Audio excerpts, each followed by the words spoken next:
Bismillahirrahmanirrahim. Ini ada pertanyaan yang datang. Assalamualaikum warahmatullahi wabarakatuh. Waalaikumsalam warahmatullahi wabarakatuh. Ustadz, bolehkah saya mengajukan persyaratan dalam akad nikah untuk kehidupan rumah tangga kami kelak? Baik.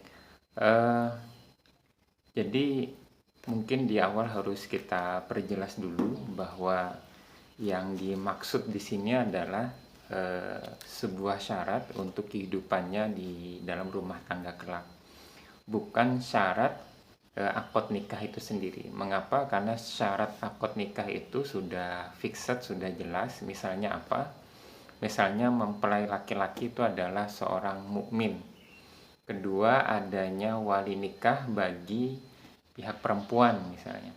Ada juga syarat sahnya nikah yang lain itu, misalnya ada sigot, ada ijab dan qabul yang diucapkan oleh wali nikah, kemudian dikabulkan oleh mempelai laki-laki. Ini syarat syahnya sebuah akad nikah.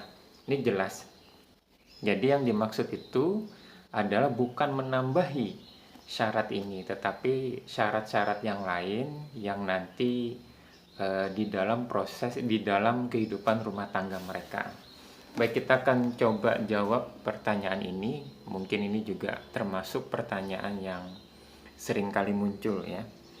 Jika apa yang ia syaratkan itu menguatkan akad, misalnya menguatkan akad ini beriringan sejalan dengan akad nikah, misalnya meminta syarat berupa nafkah atau jima, hubungan badan, atau jatah hari jika calon suaminya itu memiliki istri yang lain, maka syarat-syarat seperti ini sudah tercakup dalam tujuan akad nikah itu sendiri dan tidak diperlukan lagi. Jadi kita harus tahu, ini bagi akhwat, ini harus tahu bahwa ini adalah bagian dari tujuan akad pernikahan itu sendiri, tujuan rumah tangga itu sendiri, yang ikhwan juga harus tahu. Jadi jika dia ada rasa kekhawatiran, misalnya tidak dinafkahi misalnya, atau tidak diperhatikan, maka bukannya mengajukan syarat ini, tidak, tetapi memahamkan kedua belah pihak bahwa hal-hal tersebut yang dicontohkan tadi itu adalah bagian dari hak dan kewajiban dalam rumah tangga. Jadi bukan menambahkan syarat ini, tetapi belajar lagi, memahamkan lagi kedua belah pihak. Jika ia mensyaratkan sesuatu yang merusak akad nikah, yang bertentangan dengan tujuan akad pernikahan, misalnya calon suaminya tidak boleh menikmati dirinya, atau tidak perlu melayani, membuatkan makanan, membuatkan minuman bagi suaminya, maka syarat seperti ini batil dan tidak wajib dipenuhi karena bertentangan dengan tujuan pernikahan itu sendiri. Jadi jelas, jika syarat yang diajukan calon istri itu keluar dari ruang lingkup tersebut, misalnya mensyaratkan suaminya untuk mengunjungi karib kerabat pihak perempuan, atau tidak membawanya pergi dari daerah tertentu misalnya.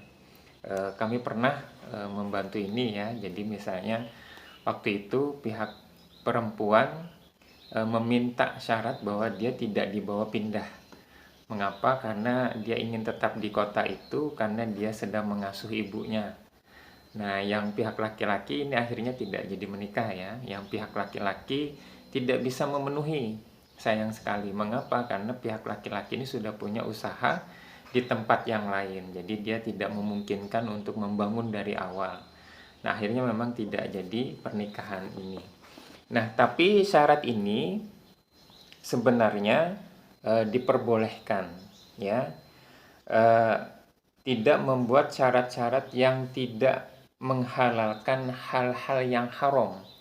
Nah, jadi syaratnya tidak boleh membuat hal yang haram menjadi halal. Misalnya diperbolehkan minum khamar, nauzubillah ya, ini tidak boleh. Dan tidak mengharamkan hal-hal yang halal. maka suaminya kelak harus memenuhi selama tidak menghalalkan hal-hal yang haram, selama tidak mengharamkan hal-hal yang halal, juga tidak merusak akad pernikahan itu sendiri. Maka wajib memenuhi bagi pihak laki-laki. Mengapa? Karena memenuhi syarat-syarat yang untuk tujuan pernikahan ini afdol. Nabi Shallallahu Alaihi Wasallam bersabda, syarat-syarat yang paling layak untuk dipenuhi ialah syarat yang dengannya kalian menghalalkan, mohon maaf, kemaluan wanita, yakni pernikahan. Syarat-syarat yang paling layak untuk dipenuhi ialah syarat untuk pernikahan itu sendiri. Jadi mungkin demikian yang bisa kami jawab. Ini salah satu contohnya adalah tetap diizinkan kuliah misalnya. Dia menerima pernikahan tapi kuliahnya belum selesai, tapi dia meminta syarat kepada calon mempelai laki-laki untuk tetap diizinkan kuliah sampai lulus misalnya. Ini tidak termasuk menghalalkan yang haram, juga tidak termasuk mengharamkan hal yang halal. Nah, ini ada juga yang lain, cuman tidak memungkinkan dalam video ini. Misalnya adalah mensyaratkan menceraikan istrinya untuk dinikahi. Misalnya dia mau dinikahi, asal syaratnya yang laki-laki menceraikan istri yang sah saat ini. Ini nanti insya Allah kita bahas di lain kesempatan ya. Mungkin demikian. Mohon maaf kalau ada salah. Assalamualaikum warahmatullahi wabarakatuh.